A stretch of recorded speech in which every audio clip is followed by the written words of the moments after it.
My name's Paterson. I'm Quality Improvement Manager in Argyll and Bute Council. I've previously been a head teacher. I would have one key area which would be building a learning community and culture where everyone's really valued, and not just to have that as a surface learning community. We hear a lot about learning communities today. Building on that was self-evaluation as a very important tool. I think you need to be very clear about the vision of what you want for your school community, and what is best for one school may not be best for another, so that vision has to be very clear about the children that are actually there, their families, and once that vision is in place, it's about making sure that ownership is there by everyone, and the buy-in is there by everyone, and not to forget each step along the way to celebrate and say, look, this is us, this is what the children here can do. And I felt that was very important as well. Involving all staff, absolutely all staff, teaching and non-teaching staff. We actually spent a great in-service day just knocking everything about. What did we stand for? What were we about? You know, from looking at your own child, which I've done too, and thought, gosh, you know, you're really very clever.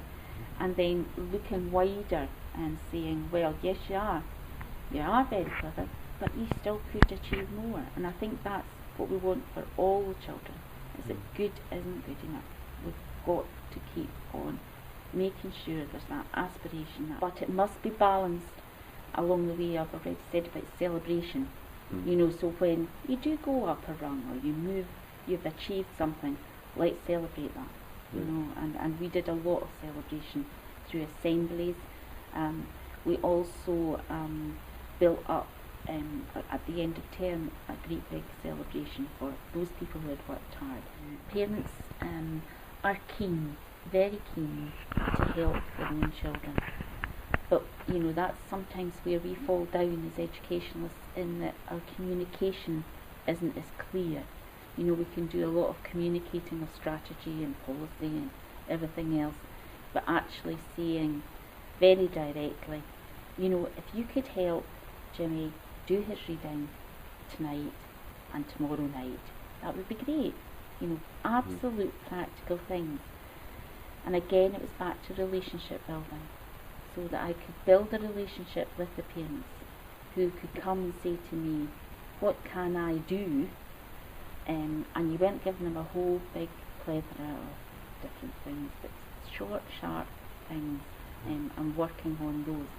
And sometimes, I mean, we took things on board that parents thought about that I hadn't thought about, that you thought, yeah, that would make a difference, let's see if we can. And some parents were extremely good at finding people in the community who would help you, you know. So shared ownership certainly came about in staff by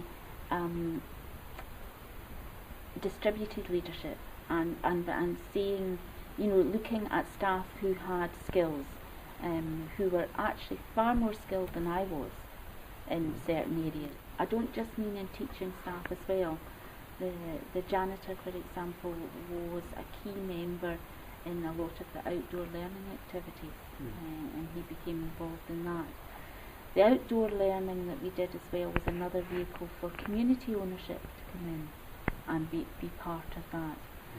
And the children's ownership, they were saying to us, you know, next Friday could we take this to the next stage, or next Friday can we look at something else? And that was the beginnings of their real ownership into the curriculum.